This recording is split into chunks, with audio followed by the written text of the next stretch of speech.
भारत का इतिहास, history of India, इसको अध्ययन की सुविधा के लिए 4 भागों में डिवाइड करके पढ़ते हैं। प्राचीन भारत यानी एंशिएंट हिस्ट्री, मध्यकालीन इतिहास मेडुअल हिस्ट्री, आधुनिक इतिहास मॉडर्न हिस्ट्री, स्वतंत्र भारत इंडिपेंडेंट इंडिया, ये 4 भागों में हम डिवाइड करके पढ़ते हैं।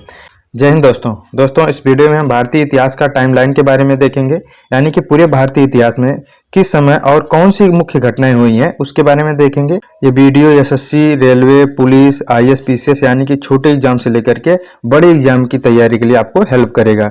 आप कॉपी कलम ले लीजिए और इसको नोट कर लीजिए, ये आपके हिस्ट्री को आसान और रोचक बना देगा। तो हम स्टार्ट करते हैं। अगर आपको भारतीय इतिहास का टाइमलाइन मालूम है तो आपको क्या क्या फायदा होने वाले हैं। पहला फायदा होगा कि पूरे इतिहास का समय और घटनाओं का क्रमबद्ध ढांचा होने से इतिहास की बेहतर समझ विकसित होगी और पढ़ना आसान हो जाएगा। जैसे एक छोटी या बड़ी बिल्डिंग बनती है तो उसको डिजाइन पहले किया जाता है, फिर उस पर एक एक करके काम किया जाता है और कुछ समय बाद वो बिल्डिंग बनकर तैयार हो जाती है। इसी तरह से इतिहास एक बड़ा सब्जेक्ट है, उसको आप छोटे छोटे पार्टों में कवर करके पढ़ते हैं तो आपको बहुत पढ़ना आसान हो जाता है और उसकी आपको समझ बढ़ जाती है। दूसरा आपको फायदा होगा कि सही क्रम या क्रोनोलॉजिकल ऑर्डर में पढ़ने से याद करना, अनुमान लगाना, तेजी से रिवीजन करना आसान हो जाता है और हिस्ट्री रोचक और कहानी लगने लगती है। तो अगर आप ऑर्डर से पढ़ते हैं तो आपको याद रखने में भी आसान हो जाता है, अनुमान लगा सकते हैं। एग्जाम में बैठे हैं, कोई डेटा, कोई युद्ध या कोई घटना नहीं याद आ रही है तो अगर आप सही क्रम में पढ़ते हैं तो आप उसको अनुमान लगा करके आप अच्छे से पढ़ सकते हैं, तेजी से रिवीजन कर सकते हैं। इससे आपका हिस्ट्री जो है वो रोचक लगने लगेगा। तीसरा जो फायदा होगा, आपको प्राचीन, मध्यकालीन और आधुनिक भारत में परिवर्तन और तुलना करना आसान हो जाएगा। आप कोई प्राचीन काल की कोई घटना है जैसे मौर्य और गुप्त काल में कौन कौन सी चेंजेज हुए हैं उसको आप तुलना कर सकते हैं, इसमें कौन से परिवर्तन हुए उसको देख सकते हैं। मौर्य काल में और अकबर के शासन में क्या क्या प्रमुख घटनाएं घटी हैं, कौन से चेंजेज आए हैं राजनीति में, समाज में कौन कौन से चेंजेज आए हैं। अगला फायदा होगा कि रटने के बजाय समझने से तर्क शक्ति और विश्लेषण क्षमता विकसित होती है। इतिहास में बहुत सारी डेटा और घटनाएं होने से बहुत सारी लड़ाइयाँ हुई हैं, उनको समझना बहुत ज़्यादा होने से आपको बहुत ही बोरिंग सा लगता है। अगर आप उसको ऑर्डर से पढ़ते हैं ना तो वो आपके लिए आसान हो जाता है, आपको रटना उतना नहीं पड़ता है, बहुत ही आराम से आप समझ सकते हैं। एक लड़का जो उसको रट रहा है, दूसरा आप अगर उसको अच्छे से क्रोनोलॉजिकल तरीके से उसको पढ़ रहे हैं, क्रमबद्ध ऑर्डर से पढ़ रहे हैं, तो आप उसकी अपेक्षा आपको जो डेटा है, युद्ध का समय किस समय हुई है, वो सब जो है समझना बहुत आसान हो जाएगा। आप बहुत ही अच्छे से समझ सकते हैं, उसको तर्क दे सकते हैं, उसका एनालिसिस कर सकते हैं। जैसे मान लीजिए कि कोई पूछे कि सिंधु घाटी सभ्यता कितने साल पहले की है तो आप बता सकते हो कि आज से 4600 साल पहले की घटना है। जैसे अभी हम आगे देखेंगे, मध्यकालीन इतिहास का शुरुआत 1206 से होती है। 1206 से क्यों होती है, इसके पीछे कुछ घटनाएं हैं। 1206 में दिल्ली सल्तनत का स्थापना होता है, जो हिंदू शासक से राजनीति जो है मुस्लिम शासकों के हाथ में आ जाती है। तो ये वो एक घटना घटित होती है उस समय में, इसलिए वहां से एक टाइम पीरियड से मध्यकालीन इतिहास का स्टार्ट हो जाता है। तो इस तरह से आप लॉजिक दे सकते हैं, आपको समझना आसान हो जाएगा। आगे आपको फायदा होगा अगर आप इंटरव्यू या डिबेट में तथ्य आधारित सटीक तर्क देने से बढ़िया प्रदर्शन कर सकते हैं। कहीं आप बोल रहे हैं, कहीं आप बातचीत कर रहे हैं, लोगों को कोई पता नहीं है कौन सी घटनाएं कब घटित होती हैं, अगर आप डेटा बेस उनको तथ्य आधारित जानकारी दे करके लोगों को अट्रैक्ट कर सकते हो। इसके अतिरिक्त आपको बहुत सारी फायदा होने वाला है। तो हम वीडियो को स्टार्ट करते हैं। भारत का इतिहास, हिस्ट्री ऑफ इंडिया, इसको अध्ययन की सुविधा के लिए 4 भागों में डिवाइड करके पढ़ते हैं। प्राचीन भारत यानी एंशिएंट हिस्ट्री, मध्यकालीन इतिहास मेडुअल हिस्ट्री, आधुनिक इतिहास मॉडर्न हिस्ट्री, स्वतंत्र भारत इंडिपेंडेंट इंडिया, ये 4 भागों में हम डिवाइड करके पढ़ते हैं। इस भारत का इतिहास 20 लाख वर्ष पूर्व से लेकर के वर्तमान तक माना जाता है। ये 20 लाख एक बहुत ही बड़ा समय काल है, लेकिन हम इतने पुरानी चीज़ों को, घटनाओं के बारे में नहीं पढ़ते हैं। मेनली आज से लेकर के पीछे की जो 10,000 साल की घटनाएं घटित होती हैं उन्हीं के बारे में पढ़ते हैं। तो ये कुछ घटनाएं यहाँ पे भी घटित होती हैं, इसलिए हम यहाँ के कुछ चीज़ों को देख लेंगे। प्राचीन इतिहास, एंशिएंट हिस्ट्री का जो टाइम पीरियड है वो 20 लाख बीसी से लेकर के 1206 ईस्वी माना जाता है। ये 20 लाख बीसी का मतलब है, बीसी का मतलब बिफोर क्राइस्ट। ये आप अभी के लिए 2000 साल इसमें ऐड करके समझ सकते हैं। इसको हम नीचे डिटेल में देख लेंगे। और हम आगे देखें, मध्यकालीन इतिहास मेडुअल हिस्ट्री का टाइम पीरियड 1206 से लेकर के 1757 ईस्वी माना गया है। और आधुनिक इतिहास मॉडर्न हिस्ट्री का टाइम पीरियड 1757 से लेकर के 1947 तक के बीच का माना जाता है। स्वतंत्र भारत का टाइम पीरियड 1947 से लेकर के वर्तमान तक माना जाता है। तो ये जो टाइम पीरियड है, ये टाइम लाइन है, ये हम अधिकांश जो ये डेटा है उसको हमने एनसीईआरटी से लिया है और अलग अलग रिसोर्सेज से लिया है। तो ये डेटा चेंज हो सकते हैं, अलग अलग किताबों में अलग अलग हो सकते हैं, लेकिन मेनली इसी की आसपास की घटनाएं घटित होती हैं। कोई कह सकता है कि मध्यकालीन 1200 से स्टार्ट हुआ है, कोई 712 से मान सकता है। तो अलग अलग किताबों में अलग अलग हो सकते हैं, लेकिन अधिकांश किताबों और एनसीईआरटी में आपको यही डेटा देखने को मिलता है। तो आप इसको मान करके अपना पढ़ाई स्टार्ट कर सकते हैं। डेटा के चक्कर में ना पड़े। डेटा तो एक टाइम पीरियड में क्या क्या घटनाएं घटित हुई हैं उनको जानकारी के लिए आपके लिए होता है, और इसको बहुत ज़्यादा रटने की जरूरत नहीं है। एक आप संदर्भ के तौर पे समझने के लिए इसका यूज कर सकते हैं। अब हम एक एक के बारे में देख लेते हैं डिटेल से कि कौन कौन सी टाइम पीरियड में कौन कौन सी घटनाएं घटित हुई हैं। हम भारत के प्राचीन इतिहास यानी एंशिएंट हिस्ट्री ऑफ इंडिया के बारे में देखते हैं, जिसका टाइम पीरियड 20 लाख बीसी से लेकर के 1206 ईस्वी है, जिसको हमने ऊपर भी देखा। इस काल में अलग अलग घटनाएं घटित होती हैं, जैसे प्रागैतिहासिक काल, सिंधु घाटी सभ्यता, वैदिक काल, महाजनपद काल, बौद्ध और जैन धर्म का उदय होता है। आगे कुछ घटनाएं घटित होती हैं, जैसे मौर्य साम्राज्य है, उत्तर मौर्य काल है, गुप्त साम्राज्य है, उत्तर गुप्त काल है, और उसके बाद हम देखेंगे लास्ट में आपको दक्षिण भारत का जो साम्राज्य है, साउदर्न इंडिया जो है, उसके वहाँ पे कौन कौन से साम्राज्य हुए हैं उसके बारे में हम देखेंगे। हम स्टार्ट करते हैं शुरू से। भारत का प्राचीन इतिहास, एंशिएंट हिस्ट्री ऑफ इंडिया, जिसका टाइम पीरियड 20 लाख बीसी से लेकर के 1206 ईस्वी माना जाता है। इसमें जो मुख्य मुख्य घटनाएं हैं उसको हम डिटेल में देख लेते हैं। पहला घटना है प्रागैतिहासिक काल, प्री हिस्ट्री पीरियड इसे कहा जाता है इंग्लिश में, और इसका जो टाइम पीरियड माना जाता है वो 20 लाख बीसी से लेकर के 6000 बीसी तक का माना जाता है। इस काल में जो मुख्य घटनाएं घटित होती हैं वो पाषाण काल और ताम्र पाषाण काल है। पाषाण काल में मनुष्य जो है वो शिकारी और खानाबदोश जिंदगी जीता है, और इसे 3 भागों में डिवाइड किया जाता है। पूरा पाषाण काल, पैलियोलिथिक, मध्य पाषाण काल, मेसोलिथिक, नव पाषाण काल, नियोलिथिक। और इसमें पाषाण काल क्यों कहा जाता है? क्योंकि इस समय मनुष्य जो है पत्थरों के औजारों का अधिकतम यूज किया करता था और शिकारी और खानाबदोश जिंदगी जीता था, और ये धीरे धीरे ये अस्थायी जीवन की तरफ बढ़ता है और आग की खोज, कृषि, पशुपालन जैसे चीजों का आविष्कार करता है। अगली घटना है सिंधु घाटी सभ्यता, इंडस वैली सिविलाइजेशन, जिसका टाइम पीरियड 2600 बीसी से लेकर के 1900 बीसी तक का माना जाता है। दोस्तों ये टाइम पीरियड आपको अलग अलग मिल सकता है अलग अलग किताबों में। आप कक्षा 11 के एनसीईआरटी देखेंगे तो आपको यही टाइम पीरियड मिलेगा, इसलिए आपको टाइम पीरियड से ज़्यादा इधर उधर नहीं होना है। आप किसी भी एक टाइम को अच्छे से मान लीजिए। मैंने यहाँ पे जितना टाइम आपको दिया है वो अधिकांशतः एनसीईआरटी का है, तो आप इस टाइम पीरियड पर विश्वास कर सकते हैं। और आप एक बार इसको मान लीजिए तो आप इसी को मानिए, दूसरे के चक्कर में मत पड़िए, क्योंकि इतिहास में बहुत सारी चीजें अनिश्चित हैं।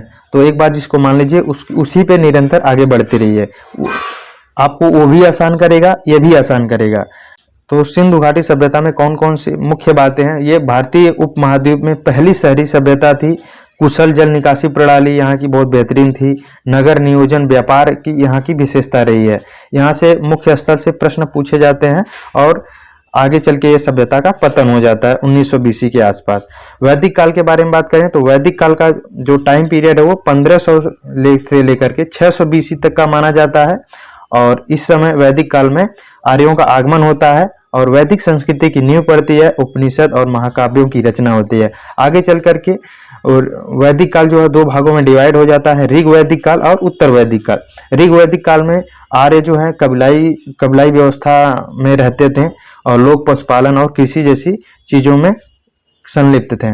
और उत्तर वैदिक काल में बड़े राज्य बनने लगते हैं और आगे चल के यही महाजनपद का रूप लेते हैं, और यहाँ पे वर्ण व्यवस्था जो हो जाता है और मजबूत हो जाता है। जहाँ ऋग वैदिक काल में वर्ण व्यवस्था कर्म आधारित थी, वहीं उत्तर वैदिक काल में जो वर्ण व्यवस्था थी वो जन्म आधारित हो जाती है, जो आज तक चलती आ रही है। वैदिक काल में जो छोटे छोटे राज्य थे वो आगे चल के बड़े होने लगते हैं और वो महाजनपद का रूप ले लेते हैं, जिसमें 16 महाजनपद उभरते हैं, जिसमें मगध सबसे शक्तिशाली बना। और इसी समय बौद्ध और जैन धर्म का विकास होता है, और जिनका टाइम पीरियड 600 से लेकर के 321 बीसी माना जाता है। ये बीसी का मतलब आप इसमें 2000 साल और ऐड कर सकते हैं। आज का 2000 ईस्वी चल रहा है, इसी में आप 600 और 321 ऐड कर सकते हैं। इससे क्या हो जाएगा, आज से लेकर के लगभग 2600 साल पहले महाजनपद काल का विकास होता है और इसी टाइम पीरियड के बीच बौद्ध और जैन धर्म का विकास होता है। हम आगे की घटना को देखते हैं। अगली घटना जो है वो मौर्य साम्राज्य है, मौर्य एम्पायर, जिसका टाइम पीरियड 321 से लेकर के 185 बीसी माना जाता है, यानी कि आज से लेकर के 2300 साल पहले मौर्य साम्राज्य भारत पर था। और इसमें जो है चंद्रगुप्त मौर्य विशाल मौर्य साम्राज्य की स्थापना करते हैं। उसके बाद बिंदुसार आते हैं, उसके बाद अशोक आते हैं, जो कलिंग युद्ध के बाद बौद्ध धर्म को अपना लेते हैं और इसका प्रचार प्रसार करते हैं। अगली घटना घटित होती है उत्तर मौर्य काल। मौर्य काल जो मौर्य साम्राज्य था वो बहुत विशाल साम्राज्य था और वो डिवाइड होकर के छोटे छोटे खंडों में डिवाइड हो जाता है, जिसे उत्तर मौर्य काल कहते हैं, यानी कि पोस्ट मौर्यन पीरियड कहा जाता है। और इसका जो टाइम पीरियड है वो 185 बीसी से लेकर के 320 ईसा पूर्व माना जाता है। मौर्य साम्राज्य बहुत विशाल साम्राज्य था। उसके टूटने के बाद छोटे छोटे राज्यों का उदय होता है, जिसमें कुछ भारतीय शासक और कुछ विदेशी आक्रमणकारियों ने यहाँ पे आक्रमण करके शासन करना स्टार्ट कर दिया था। भारतीय शासकों में शुंग, कंड और सातवाहन जैसे महान शासक हुए और विदेशी शासकों में जैसे हिंद, यवन, शक, पहलव, कुषाण हुए। ये आपको ऑर्डर पूछा जा सकता है, इसको आप ध्यान में रखिएगा। इस तरह से अगर आप नोट डाउन करके पढ़ते हैं तो आपके लिए देखिए कितना आसान हो जाता है। टाइम पीरियड एक दूसरे से सब लिंक है, आपको पढ़ना आसान हो जाता है। आपसे ये ऑर्डर पूछ लेता है और ये जो अलग अलग शासक वंश हैं उसको आप समझने में आपको बहुत आसान हो जाता है। अगली जो घटना घटित होती है वो गुप्त साम्राज्य है, यानी कि गुप्त एम्पायर, जिसका टाइम पीरियड 320 से लेकर के 600 ईसा पूर्व माना जाता है। और गुप्त शासकों में चंद्रगुप्त प्रथम, समुद्रगुप्त जिसे भारत का नेपोलियन कहा जाता था, चंद्रगुप्त द्वितीय हुए जिनके कार्यकाल में कला और विज्ञान का स्वर्ण काल माना जाता था। इनके दरबार में नवरत्न रहते थे, जिसमें आर्यभट्ट, कालिदास, वराहमिहिर जैसे महान विद्वान हुए। और उसके बाद ये टूटने के बाद छोटे छोटे राज्यों का उदय होता है, जिसे इस काल को उत्तर गुप्त काल कहते हैं। पोस्ट गुप्त पीरियड कहा जाता है, जिसका टाइम पीरियड 600 ईस्वी से 1200 ईस्वी के बीच का माना जाता है।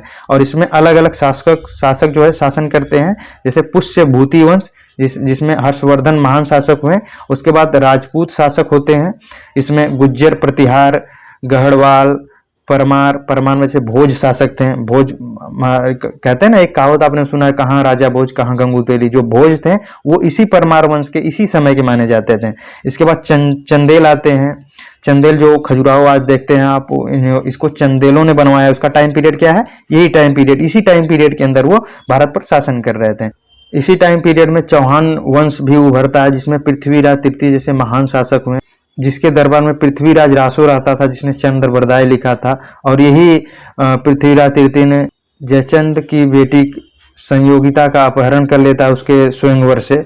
और इसी के समय मोहम्मद गौरी जो है तराइन का युद्ध करता है, उसको पराजित करके बाद में यही चल करके गुलाम वंश का स्थापना करते हैं। इसी टाइम पीरियड में कुछ विदेशी शासक भारत पर आक्रमण करते हैं, जिसमें मोहम्मद बिन कासिम पहला जो है कि मुसलमान शासक जो भारत पर आक्रमण करता है। फिर उसके बाद महमूद गजनवी आता है, जिसने भारत पर 17 बार आक्रमण किया। तो ये सारी घटनाएं इसी टाइम पीरियड के अंदर घटित होती हैं। इसके बाद जो है मध्यकालीन इतिहास स्टार्ट हो जाता है, जहाँ पे मुस्लिम शासकों का शासन होता है। हम आगे देखते हैं। दोस्तों, अभी तक हमने जिन शासकों के बारे में पढ़ा वो उत्तर में शासन कर रहे थे। इसी के पैरेलल में दक्षिण भारत में भी कुछ शासक शासन कर रहे थे। इन्हें दक्षिण भारत के साम्राज्य या साउदर्न इंडिया किंगडम के नाम से जानते हैं। और इसका जो टाइम पीरियड है वो 200 बीसी से लेकर के 13वीं ईसा पूर्व तक माना जाता है। और इसमें जो मुख्य शासक हुए वो पल्लव हुए, संगम काल जिसमें चोल, चेर, पांड हुए और चालुक्य होते हैं। फिर उसके बाद राष्ट्रकूट और होयसल जैसे महान शासक इस पर शासन करते हैं। तो इस तरह से हमने प्राचीन इतिहास के बारे में मुख्य जो घटनाएं हैं और उसके टाइम पीरियड के बारे में हमने अच्छे से देखा। अगर आप इस तरह से क्रमबद्ध तरीके से पढ़ते हैं तो आपके लिए इतिहास बहुत ही रोचक लगने लगेगा, एक कहानी की तरह सब कुछ लगेगा। आपको रटने की जरूरत नहीं, आपको समझ करके आप अच्छे से याद कर सकते हैं। तो हम आगे स्टार्ट करते हैं। भारत का मध्यकालीन इतिहास, मेडिवल हिस्ट्री ऑफ इंडिया, जिसका टाइम पीरियड 1206 से लेकर के 1757 ईस्वी माना जाता है। इसमें दिल्ली सल्तनत का स्थापना होता है, जिसका टाइम पीरियड 1206 से लेकर के 1526 तक, यानी कि पानीपत के प्रथम युद्ध तक माना जाता है। इसके बाद बाबर जो है मुगल साम्राज्य का नींव रखता है 1526 से 1757 तक चलता है, प्लासी के युद्ध तक। दोस्तों आपको ये टाइम बहुत रटने की जरूरत नहीं है, आपको बस संदर्भ के तौर पर इसको समझने की जरूरत है। आप इसको नहीं, आपको लर्न हो रहा है, एक बार, दो बार, तीन बार प्रयास कीजिए, बार बार प्रयास कीजिए, एक दिन आपको ये टाइम पीरियड बहुत ही अच्छे से लर्न हो जाएगा। आपके लिए इतिहास बहुत ही आसान हो जाएगा, कहानी सी हो जाएगी। अगर आपको याद नहीं हो रहा है तो बहुत ज़्यादा उस पर अपने आप के ऊपर बोझ मत दीजिएगा, क्योंकि आप धीरे धीरे प्रैक्टिस करेंगे तो ये टाइम पीरियड आपको याद हो जाएगा। तो दिल्ली सल्तनत का जो टाइम पीरियड है वो 1206 से लेकर के 1526 ईस्वी तक माना जाता है। इस कालखंड में 5 वंशों के मुस्लिम शासकों का शासन रहा है, जिसमें गुलाम वंश जो 1206 से लेकर के 1290 ईस्वी तक चलता है, खिलजी वंश जो 1290 से लेकर के 1320 ईस्वी तक चलता है, तुगलक वंश जो है 1320 से लेकर के 1414 ईस्वी तक चलता है, सैयद वंश जो है वो 1414 से लेकर के 1451 तक चलता है, लोधी वंश जो है दोस्तों ये 1951 से लेकर के 1526 तक चलता है। इसमें जो सबसे छोटा कार्यकाल आता है, ये भी पूछा जाता है कि सबसे छोटा कार्यकाल किसका था दिल्ली सल्तनत में, तो वो खिलजी वंश का था, मात्र 30 वर्ष था। और इस समय आप कैसे कैसे इसको लर्न कर सकते हैं, जैसे आप यहाँ पे देख सकते हैं गुलाम वंश में इसकी स्थापना किसने किया था, कुतुबुद्दीन ऐबक ने किया था, मोहम्मद गौरी ने नहीं किया था। मोहम्मद गौरी ने साम्राज्य को जीत करके, ये कुतुबुद्दीन ऐबक जो था वो उसका गुलाम था, उसको साम्राज्य दे करके वापस चला जाता है। तो वास्तव में गुलाम वंश की स्थापना कुतुबुद्दीन ऐबक करता है। फिर इसके बाद इल्तुतमिश आता है, रजिया आती है, बलबन आता है, फिर उसके बाद खिलजी वंश की स्थापना होती है जिसकी स्थापना जलालुद्दीन करता है, और इसमें अलाउद्दीन जैसे बड़े साम्राज्य जिसने बाजार व्यवस्था को बहुत मजबूत किया। उसके बाद आता है तुगलक वंश जिसकी स्थापना गयासुद्दीन ने किया था। उसके बाद मोहम्मद बिन तुगलक आता है, और इसी के समय मोहम्मद बिन तुगलक के समय विजयनगर और बहमनी साम्राज्य का स्थापना होता है। और तुगलक में मोहम्मद बिन तुगलक ने अपनी राजधानी दिल्ली से दौलताबाद ले गया था, क्वेश्चन बहुत बार पूछा जाता है। फिर उसके बाद सैयद वंश की नींव पड़ती है जिसकी स्थापना खिज्र खां किया था। उसके बाद लोधी वंश पड़ता है, लोधी वंश की स्थापना बहलोल लोधी ने किया था। और उसके बाद इब्राहिम लोधी के साथ बाबर का युद्ध होता है, पानीपत का प्रथम युद्ध, जिसमें दिल्ली सल्तनत की पतन हो जाता है। उसके बाद मुगल साम्राज्य की स्थापना होती है।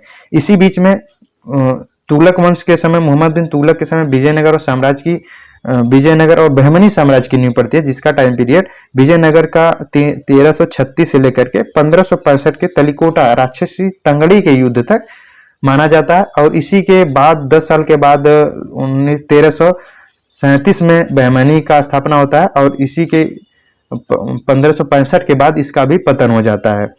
और विजयनगर पर संगम सालू तुलु अरबीडी जैसे शासकों ने शासन किया। उसके बाद तलिकोटा युद्ध होता है जिसमें विजयनगर का पतन हो जाता है।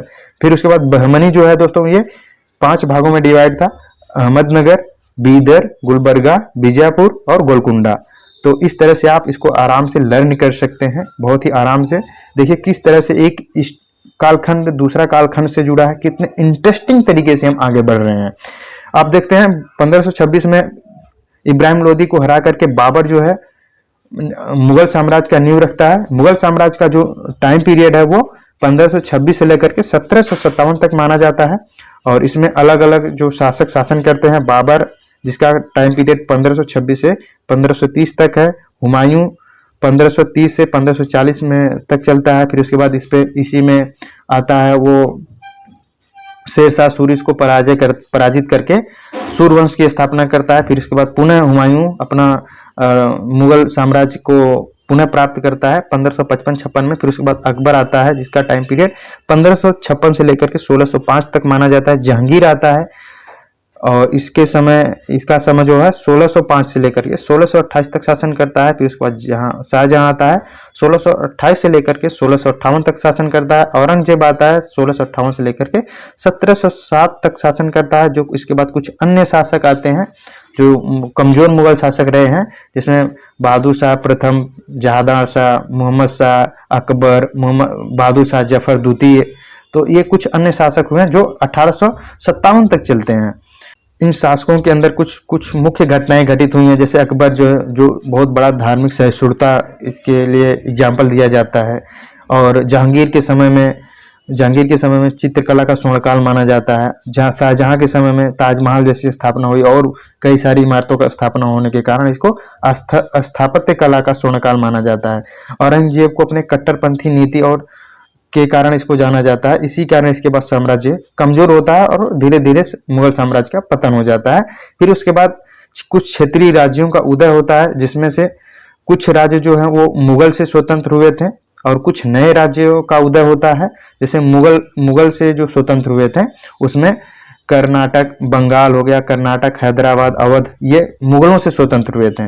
और कुछ स्वतंत्र शासक हुए थे भारत पर, जैसे मैसूर, जिसमें टीपू, हैदर अली और टीपू जैसे महान शासक हुए। मराठा साम्राज्य के बारे में आप तो जानते ही हैं, शिवाजी और कई सारे पेशवाओं ने शासन किया और इसी समय पानीपत का तृतीय युद्ध होता है। फिर राजपूत शासक कुछ शासन करते हैं राजस्थान वाले क्षेत्र पे। सिख जो है, महाराजा रणजीत सिंह बहुत ही बड़े साम्राज्य की स्थापना किए थे। कश्मीर में कारकोट, उत्पल, लोहार जैसे शासकों का शासन रहा है। मालवा और मेवाड़ जैसे अलग अलग राज्यों का उदय होता है। इसके बाद ये सारे साम्राज्य धीरे धीरे अंग्रेजों के अंडर में आ जाते हैं और पूरे भारत पे अंग्रेजों का नियंत्रण हो जाता है, जहां से आधुनिक इतिहास की शुरुआत होती है। तो इस तरह से आप देख सकते हैं सारी घटनाएं एक दूसरे से लिंक हैं। बहुत ही एक इंटरेस्टिंग तरीके से हम आगे बढ़ रहे हैं। तो आप क्रमबद्ध तरह से अगर पढ़ते हैं घटनाओं को तो आपको इतिहास जो है पढ़ना आसान हो जाता है, इंटरेस्ट आपका बढ़ जाता है। अब हम भारत के आधुनिक इतिहास के बारे में देखेंगे, मॉडर्न हिस्ट्री ऑफ इंडिया। और इसमें जो मुख्य मुख्य घटनाएं घटित होती हैं वो यूरोपीय कंपनियों का आगमन होता है, भारतीय राज्यों का शासन और ब्रिटिश विजय होता है। 1857 की क्रांति होती है। फिर उसके बाद जनजाति और कृषक विद्रोह तथा कुछ समाज सुधार होते हैं। ब्रिटिश और भारतीय राष्ट्रीय आंदोलन की शुरुआत होती है। भारतीय राष्ट्रीय आंदोलन जो इतिहास का बहुत ही मुख्य घटना है, जहां से सर्वाधिक क्वेश्चन भी पूछे जाते हैं और यहाँ से एक इतिहास भारत का एक अलग ही दिशा में मुड़ता है भारत। जिसमें कुछ मुख्य घटनाएं हैं वो 1857 की क्रांति है, असंगठित आंदोलन चलते हैं, संगठित आंदोलन का रूप लिया जाता है बाद में, जिसमें उदारवादी या आरंभिक राष्ट्रवाद का उदय होता है, उग्रवादी आंदोलन की शुरुआत होती है, क्रांतिकारी आंदोलन होता है, गांधीवादी आंदोलन के बाद देश को स्वतंत्रता मिलती है और हमारा देश स्वतंत्र बनता है। तो इसमें हम एक एक घटनाओं को हम डिटेल में देख लेते हैं। भारत का आधुनिक इतिहास, मॉडर्न हिस्ट्री ऑफ इंडिया, जिसका टाइम पीरियड 1757 से लेकर के 1947 ईस्वी तक चलता है। इसमें जो मुख्य मुख्य घटना है वो यूरोपीय कंपनियों का आगमन, जिसका टाइम पीरियड 1498 से 1664 तक माना जाता है। और सबसे पहले 1498 में पुर्तगाली यात्री वास्को डी गामा 1498 में भारत आता है और उसके बाद पुर्तगालियों का आगमन होता है। और इसके बाद डच, ब्रिटिश, डेनिश और फ्रांसीसी जो है ये व्यापारी कंपनियां, आगे यूरोपीय कंपनियां भारत में व्यापार करती हैं और व्यापार करने के लिए अपनी अपनी कंपनियों की स्थापना करते हैं। इसके बाद हम देखते हैं भारतीय राज्यों का शासन और ब्रिटिश विजय, जिसका टाइम पीरियड 1751 से लेकर के 1856 ईस्वी तक चलता है। भारतीय राज्यों के शासन की बात करें तो मुगलों के पतन के बाद छोटे छोटे राज्यों का उदय होता है, जिसमें बंगाल जो है बहुत ही समृद्ध और शक्तिशाली राज्य था। उसके बाद हैदराबाद, कर्नाटक जैसे शासक उभरते हैं। मैसूर जो हैदर अली और टीपू जैसे मजबूत शासक उभरते हैं। उसके बाद मराठा जो है, जिसपे शिवाजी और उनका अष्टप्रधान के लिए ये प्रसिद्ध था। और उसके बाद राजा रणजीत सिंह का पंजाब वाला क्षेत्र और अवध जो आज का इमामबाड़ा वाला भूल भुलैया वाला जो क्षेत्र है, उस पर अवध के नवाब शासक करते थे। और इसके बाद ब्रिटिश का विजय होता है इन राज्यों पर, जिसमें बंगाल पे उसका पहला विजय होता है प्लासी के युद्ध के द्वारा 1757 में होता है। उसके बाद बक्सर का युद्ध 1764 में होता है। उसके बाद हैदराबाद, कर्नाटक को अपने अंडर में करते हैं, मैसूर को अंडर में कर लेते हैं, मराठाओं को अंडर में कर लेते हैं पानीपत के युद्ध के द्वारा। और उसके बाद पंजाब और अवध को अपने अंडर कर लेते हैं।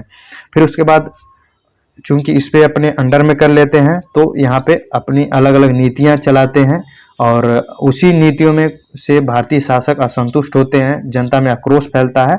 इससे 1857 की क्रांति होती है, जिसे पहला स्वतंत्रता संग्राम कहा जाता है। और उसके बाद ब्रिटिश प्रशासन में बहुत बड़े स्तर पर चेंज आता है। और इसके बाद देखते हैं इन्हीं नीतियों से जनता में आक्रोश था, असंतोष था, जिससे जनजातीय और कृषक विद्रोह होता है 1757 से लेकर के 1947 तक। और कई समाज सुधार होते हैं हमारे समाज की बुराइयों को लेकर के। और इसमें जनजातीय और कृषक विद्रोह की बात करें तो इसमें सन्यासी, भील, अहोम, नील, संथाल, दक्कन विद्रोह जैसे बहुत ही बड़े बड़े विद्रोह हुए, जिसने अंग्रेजों को बहुत ही बुरी तरह पराजित कई जगहों पर किया। और कई जगहों पर अंग्रेजों ने भी उन्हें दबाया, मारा गया उनको। और इसी कालखंड में कुछ समाज सुधारक उभरते हैं, जैसे राजा राम मोहन राय और देवेंद्रनाथ टैगोर और ज्योतिबा बाई फूले, दयानंद सरस्वती, स्वामी विवेकानंद जैसे महान सुधारक जो हमारे समाज की बुराइयों जैसे जातिवाद, महिलाओं के साथ जो सती प्रथा व्यवस्था थी, अशिक्षा, उनके साथ भेदभाव, जो दलितों के साथ बहुत जो अस्पृश्यता, छुआछूत वाला जो बुराइयां थी, इनके लिए इन्होंने बहुत ही बढ़ चढ़ के इन्होंने काम किया। इसके लिए अलग अलग इन्होंने संगठन का स्थापना किया। जैसे राजा राम मोहन राय ने ब्रह्म समाज की स्थापना किया था, आत्माराम पांडुरंग ने प्रार्थना समाज की स्थापना किया था, ज्योतिबा बाई फुले ने सत्य शोधक समाज की स्थापना किया था, दयानंद सरस्वती ने आर्य समाज की स्थापना किया और स्वामी विवेकानंद ने रामकृष्ण मिशन की स्थापना करके हमारे समाज के जो बुराइयां थी उनको दूर करने का प्रयास किया।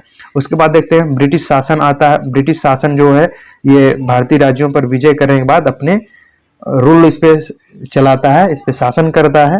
और ये शुरू में गवर्नरों के माध्यम से शासन करता था। जब 1857 की क्रांति आती है, इसने पूरी तरह से इंडिया को जो है कि अंग्रेजों को झकझोर के रख दिया था, हिला के रख दिया था। एक बार की ऐसा लगा था कि 1857 की क्रांति में अगर विजय हो जाती तो उसी समय हमारा देश स्वतंत्र हो जाता, लेकिन असफल रहा 1857 की क्रांति। और ब्रिटिशों ने लंबे समय तक भारत पर शासन किया 1947 तक। और इसी समय में इनकी नीतियों को लेकर के भारत में राष्ट्रवाद का उदय होता है। हमारे कुछ शिक्षित जो स्वतंत्रता सेनानी उभरते हैं, जिन्होंने राष्ट्रवाद को पूरे भारत तक पहुंचाने का प्रयास करते हैं और भारतीय राष्ट्रीय आंदोलन का शुरुआत होता है, जिसका टाइम पीरियड 1757 से 1947 तक माना जाता है। हम आगे देखते हैं।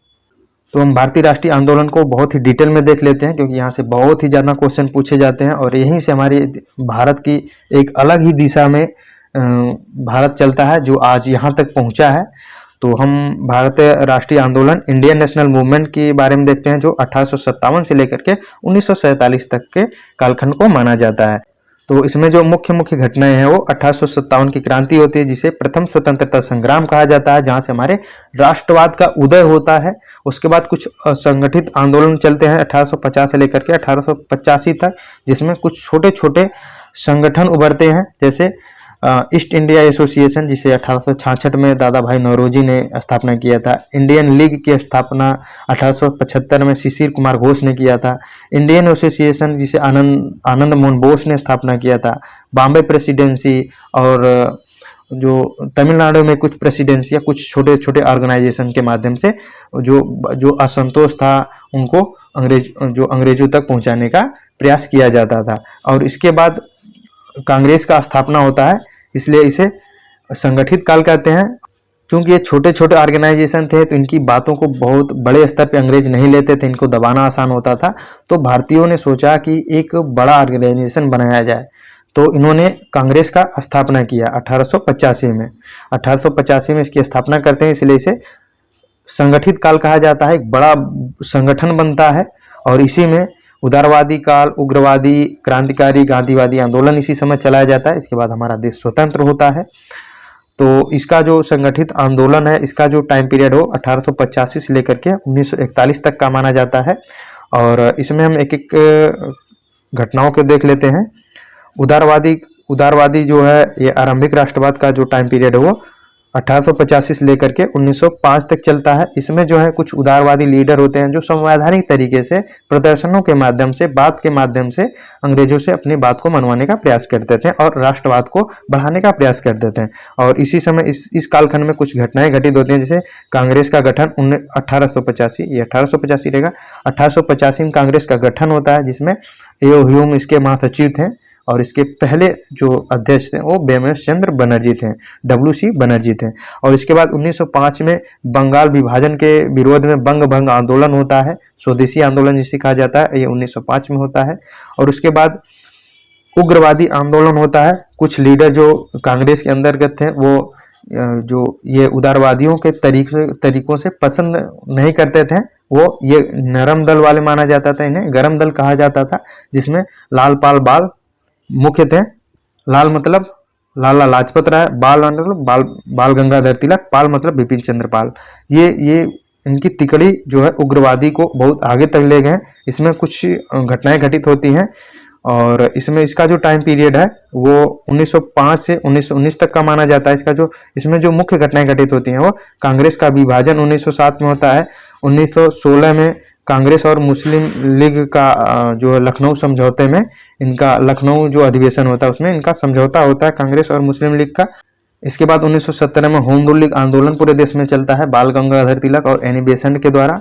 और इसके बाद का कालखंड जो है वो क्रांतिकारियों का आंदोलन माना जाता है, जिसका टाइम पीरियड 1905 से लेकर के 1947 तक क्रांतिकारी आंदोलन चलते हैं, जिसमें भारत में और कुछ विदेशों से ऑर्गेनाइज होते हैं। जिसमें भारत में अनुशीलन समिति, अभिनव भारत, ये अभिनव भारत है, Abhinav Bharat, Hindustan Republic Association, Hindustan Socialist Republic Association, Bihar, Mumbai और दिल्ली जैसे क्षेत्रों में जो क्रांतिकारी आंदोलन चलते हैं वहाँ पे बम कांड और मर्डर करते हैं हमारे भारतीय क्रांतिकारी। और फिर उसके बाद सूर्य सेन जो चटगांव कांड जो इन्होंने ऑर्गेनाइज किया था। और इसके बाद कुछ विदेश से भी स्वतंत्रता आंदोलन के लिए वहाँ पे भी कुछ ऑर्गेनाइजेशन चलाए गए थे, वहाँ से भी वो अपना योगदान दे रहे थे। जैसे गदर पार्टी का स्थापना 1913 में सैन फ्रांसिस्को अमेरिका में हुआ था। इंडिया हाउस जो है श्याम जी कृष्ण वर्मा ने इंग्लैंड में किया था। आज़ाद हिंद फौज को सुभाष चंद्र बोस ने ऑर्गेनाइज किया था, पहले जर्मनी, फिर उसके बाद जापान से जा करके, फिर उसके बाद नॉर्थ ईस्ट में जैसे क्षेत्रों पे आज़ाद हिंद फौज के माध्यम से देश को स्वतंत्रता कराने में अपना योगदान दिया। फिर हमारे देश में एक महान व्यक्ति का प्रवेश होता है, महात्मा गांधी जी 1915 में भारत आते हैं और पूरे आंदोलन को एक अलग ही दिशा में ले जाते हैं। और इसमें अभी तक जो ये गांव तक नहीं पहुंचा था, इसमें इन्होंने गांव तक पहुंचाने का प्रयास किया, किसानों को, मजदूरों को आंदोलन में शामिल करने का प्रयास किया। और इसके माध्यम से इन्होंने बहुत ही बड़े स्तर पे आंदोलन को पहुंचाने का प्रयास करके देश को आज़ाद करवाया। इनके जो कालखंड माना जाता है, गांधीवादी कालखंड जो है वो 1917 से लेकर के 1947 तक का माना जाता है। और इन्होंने कुछ बड़े आंदोलन किए थे, जिसमें चंपारण, अहमदाबाद मिल आंदोलन होता है, खेड़ा आंदोलन होता है। फिर उसके बाद इन्होंने खिलाफत आंदोलन 1919 में स्टार्ट करते हैं, 1920 में असहयोग आंदोलन स्टार्ट करते हैं, 1930 और 1934 तक सविनय अयोग्य आंदोलन चलता है। पाकिस्तान की मांग स्टार्ट हो जाती है 1940 में, और 1942 में भारत छोड़ो आंदोलन चलता है। और 15 अगस्त 1947 में भारत स्वतंत्र होता है। जो इतने महान योगदान से के माध्यम से, जिसका जो लक्ष्य था अपने देश को आज़ाद करवाने का, उन्होंने अपने आंदोलन के माध्यम से इसको प्राप्त करते हैं और हमारा देश आज़ाद होता है, हमारा देश स्वतंत्र होता है 15 अगस्त 1947 को। इस तरह से हम आधुनिक भारत यानी मॉडर्न हिस्ट्री का बारे में देख लिया अच्छे से। अब हम अगले फेज जो हमारा पोस्ट इंडिपेंडेंस है उसके बारे में हम देखते हैं। स्वतंत्र भारत के बाद यानी कि पोस्ट इंडिपेंडेंस ऑफ इंडिया 1947 से अब तक का माना जाता है इस टाइम पीरियड को। और इसमें जो मुख्य घटनाएं हैं वो स्वतंत्रता और संविधान निर्माण 1947 और 1950 के बीच में चलता है। 1947 में पंडित जवाहरलाल नेहरू भारत के प्रथम प्रधानमंत्री बनते हैं। 1948 में एक हमारे राष्ट्रपिता महात्मा गांधी जी की हत्या हो जाती है और 26 जनवरी 1950 को भारत में संविधान लागू होता है और भारत गणतंत्र बनता है। उसके बाद का टाइम पीरियड स्टार्ट होता है समाजवादी युग 1947 से 1951 के बीच के युग को क्या कहते हैं, समाजवादी युग कहते हैं, जिसमें प्रथम पंचवर्षीय योजना स्टार्ट होती है 1951 से लेकर के 1956 के बीच में। ये डेटा पूछा भी जाता है कि प्रथम पंचवर्षीय योजना किस वर्ष स्टार्ट हुई थी, तो ये 1951 में स्टार्ट हुई थी। और उसके बाद भारत चीन युद्ध होता है 1962 में। हरित क्रांति स्टार्ट होती है और हम खाद्यान्नों के क्षेत्र में आत्मनिर्भर बनते थे, क्योंकि इसके पहले हम खरीद के खाते थे। और हरित क्रांति के बाद हम खाद्यान्न संपन्न, खाद्यान्न निर्यात देश बनते हैं। और ये 1965 से 1975 के बीच में हरित क्रांति के काल को माना जाता है। उसके बाद भारत पाकिस्तान के युद्ध होते हैं 1965 और 1971 में। और 1975 में दोस्तों 1975 से 1977 के बीच आपातकाल देश में लागू हुआ था। और उसके बाद एक इतिहास अपना भारत एक नए इतिहास की तरफ मुड़ता है, एक नया भारत का निर्माण होता है, जिसे वैश्वीकरण या आधुनिक भारत कहा जाता है, जिसका टाइम पीरियड 1991 से वर्तमान तक का माना जाता है। और इसमें जो मुख्य मुख्य घटनाएं घटित होती हैं वो हैं आर्थिक उदारीकरण 1991 में आता है। इसमें प्राइवेटाइजेशन, लिबरलाइजेशन और ग्लोबलाइजेशन की शुरुआत होती है। भारत की अर्थव्यवस्था को उदारीकरण किया जाता है। 1998 में पोखरण परमाणु परीक्षण होता है और हम परमाणु संपन्न देशों के लिस्ट में आ गए। और 1999 भारत पाकिस्तान के बीच कारगिल का युद्ध होता है और 2000 में भारत में IT क्रांति की शुरुआत होती है। फिर उसके बाद नरेंद्र मोदी PM बनते हैं और उसके बाद अनुच्छेद 370 हटाया गया 2019 में। कोरोना की शुरुआत 2022 में होती है। तो इस तरह से दोस्त हम भारतीय इतिहास के बहुत ही समृद्ध और विस्तृत भाग को हमने देख लिया है, जिसको हमने 4 भागों में बांट कर देखा है। भारतीय इतिहास विविधताओं से दोस्तों भरा रहा है और यह महान सभ्यताओं, साम्राज्यों का राजतांत्रिक शासन इस पे रहा है। ब्रिटिश शासन आता है, फिर स्वतंत्रता संग्राम चलता है, अलग अलग कालखंडों में सांस्कृतिक परिवर्तन होते हैं और स्वतंत्र लोकतांत्रिक भारत के विकास की कहानी है। और आज भारत एक उभरती हुई वैश्विक शक्ति के रूप में आगे बढ़ रहा है। तो अगर हम घटनाओं को टाइमलाइन के माध्यम से क्रमबद्ध आर्डर से पढ़ते हैं तो बेहतर समझ विकसित होती है, हमें पढ़ने में भी आसान होता है, याद करने में भी आसान होता है। हम अच्छे से अनुमान लगा सकते हैं, इन घटनाओं को अपने पास रख करके तेजी से रिवीजन कर सकते हैं और एक बड़े बड़े परिवर्तन को हम बड़े आराम से समझ सकते हैं, तुलना कर सकते हैं, बहुत ही अपना लॉजिक डेवलप कर सकते हैं। रटने की कोई ज़रूरत नहीं है, हम बहुत ही आराम से पढ़ सकते हैं। तो इस तरह से आप पढ़ने का प्रयास कीजिए। अभी एक छोटा सा टॉपिक बचा है, ईसा पूर्व ईस्वी BC जिसे कहते हैं, उसको हम देख लेते हैं। जिसे ईसा पूर्व ईस्वी BC, BCE, AD, CE सब कुछ कहते हैं। इसको हम अभी देखने के बाद और क्लियर हो जाता है। इसको देखने से पहले हम एक बहुत ही आसान सा चीज़ देख लेते हैं जिसको आप सभी लोग जानते हैं। इसको देखने के बाद आपको और क्लियर हो जाएगा। जैसे इंटीजर नंबर हम पढ़ते हैं, इंटीजर लाइन क्या होती है, वो 0 से लेकर के माइनस प्लस इन्फिनेटिव से लेकर के माइनस इन्फिनेटिव के बीच को माना जाता है। ये इंटीजर नंबर माने जाते हैं, जिसमें 0 से लेकर के प्लस इन्फिनेटिव के बीच की संख्या को पॉजिटिव इंटीजर कहते हैं, जो 1, 2, 3, 4 आगे के क्रम में बढ़ते हैं। और 0 से लेकर के माइनस इन्फिनेटिव के बीच की संख्या को जो होती है उसे निगेटिव इंटीजर कहते हैं। और ये -1, 2, 3, 4 ये उल्टे क्रम में चलता है। अगर यहाँ पे बात करें -4 बड़ा है या -1 बड़ा है, तो आप कहेंगे -1 यहाँ पे बड़ा होता है। और यहाँ पे 0 जो होता है वो ना ही पॉजिटिव दिशा में होता है, पॉजिटिव इंटीजर होता है, और ना ही निगेटिव इंटीजर होता है। अब हम इसको समझते हैं, BCE और BC ईसा पूर्व के बारे में हम समझते हैं। ये देखिए होता है यहाँ पे 0 से टाइमिंग स्टार्ट होती है। देखिए बहुत ही बीता हुआ समय बहुत लंबा है, इसलिए विद्वानों ने पढ़ने के लिए, जानकारी के लिए इसको डिवाइड कर दिया है, जिसमें ईसा मसीह के जन्म को 0 मान लिया जाता है, जिसे इंटीजर को हमने देखा था। और 0 इसको 0 मान लेते हैं और इसके इधर की जो घटनाएं घटित होती हैं उसको ईस्वी कहते हैं। ईस्वी या AD मतलब एना डोमिन, CE कॉमन इरा इसे कहते हैं। और इसके पहले की जो घटनाएं घटित होती हैं इसे ईस्वी कहते हैं, इसको ईस्वी कहते हैं। इसे BC बिफोर क्राइस्ट कहते हैं या बिफोर कॉमन इरा कहते हैं इसको। और यहाँ पे ईसा मसीह का जन्म होता है। ईसा मसीह के जन्म के समय को 0 कहा जाता है और इसके जो बाद की जो घटनाएं होती हैं इसको ईस्वी कहते हैं, या AD या CE कॉमन इरा कहते हैं। और इसके पहले की घटना को ईसा पूर्व कहते हैं, ईसा मसीह के पूर्व की घटना कहते हैं। इसे इंग्लिश में बिफोर क्राइस्ट कहते हैं, बिफोर कॉमन इरा कहते हैं। ये धार्मिक शब्द है और ये एक साइंटिफिक शब्द कह सकते हैं, कॉमन इरा या बिफोर कॉमन इरा कहते हैं। कंसेप्ट वही है, बस शब्द बदल गए हैं। अब हम BC या ईसा पूर्व को अच्छे से देख लेते हैं। जैसे मान लीजिए कि इधर की ये 100 हो गया, ये 100 हो गया, ये 200 हो गया, ये 300 हो गया, ये 400, ये 400 BC है। और इधर ये 500 हो गया, ये 1000 हो गया, ये 1500 हो गया और ये 2000 हो गया। इसको हम ये मान लेते हैं, ये 500 ईस्वी है क्योंकि ये 0 से इधर है और 0 से इधर बढ़ेंगे 100 हो जाएगा। ये 100 ईस्वी है और ये 100 जो है ये ईसा पूर्व है। अगर हम इस खंड को मानेंगे तो ये 600 ईस्वी, 600 साल की घटना हो जाएगी। इसको भी ऐड करेंगे तो 700 साल की घटना हो जाएगी, इसको ऐड करेंगे तो 800 साल की घटना हो जाएगी। ठीक है, ये 500 होता है और इसमें ये जैसे जैसे आगे बढ़ते हैं इसको इसी में ऐड करते चले जाते हैं। जैसे मान लीजिए कि इधर 1000 है और इधर 400 को इसमें ऐड करेंगे, इन घटनाओं को ऐड करेंगे तो ये 1400 साल पहले की घटना हो जाएगी। एक दूसरे एग्जाम्पल से इसको समझते हैं। जैसे मान लीजिए कि यहाँ पे 2000 ईस्वी है और सिंधु घाटी सभ्यता वो 2600 ईसा पूर्व की घटना मानी जाती है।